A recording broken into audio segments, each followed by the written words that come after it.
नमस्कार जय जगन्नाथ क्या ଆପଣ ଦେଖୁଛନ୍ତି ଗୋକୁଲ ଫାର୍ମିଂ କୁ ଆଉ ଆଜିର ଟିପ୍ସ ହେଲା ଯେ ଆପଣ ଯଦି ଖାଇକିରି ଭଲକା ଖୋଲାଲିଆ ଗାଈକୁ ଦଉଛନ୍ତି କି ଯଦି ଦଉଛନ୍ତି କିଛି ମାତ୍ରାରେ ଦିଅନ୍ତୁ ନହେଲେ ଗାଈର ଥାଇରଏଡ ପ୍ରୋବ୍ଲେମ ହବାର ବହୁତ ସମ୍ଭାବନା ଅଛି ଆଉ ଚର୍ବି ଅଂଶ ବଢିବାର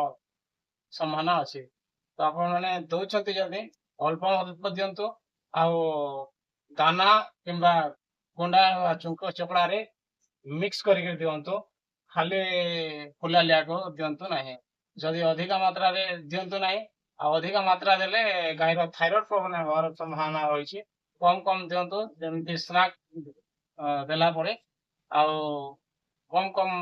ଦିଅନ୍ତୁ ମିକ୍ସ କରିକି ଦିଅନ୍ତୁ ଯେମିତି ଗାଈର ପେଟରେ କିଛି ଫାମ୍ପ ୟା ଗ୍ୟାଷ୍ଟ୍ରିକ ନ ହବ ଆଉ ଏମିତି ଦେଖୁଥାନ୍ତୁ ଗୁଗଲ ଫାର୍ମିଂ କୁ ୟୁଟ୍ୟୁବରେ ଦେଖୁଥିଲେ ସବସ୍କ୍ରାଇବ କରନ୍ତୁ ଫେସବୁକରେ ଦେଖୁଥିଲେ ଫଲୋ କରନ୍ତୁ ଆଉ ଇନଷ୍ଟାଗ୍ରାମ ଦେଖୁଥିଲେ ଫଲୋ କରନ୍ତୁ କମେଣ୍ଟ ନିଶ୍ଚିତ ଭାବରେ କରିବେ ଯେମିତି ଆହୁରି ଅନେକ ଟିପ୍ସ ସହିତ ଅନେକ କମେଣ୍ଟର ରିପ୍ଲାଏ ଦେଇପାରିବେ ଏମିତି ଦେଖୁଥାନ୍ତୁ ଗୁଗଲ ଫାର୍ମିଂ କୁ ଜୟ ଜଗନ୍ନାଥ।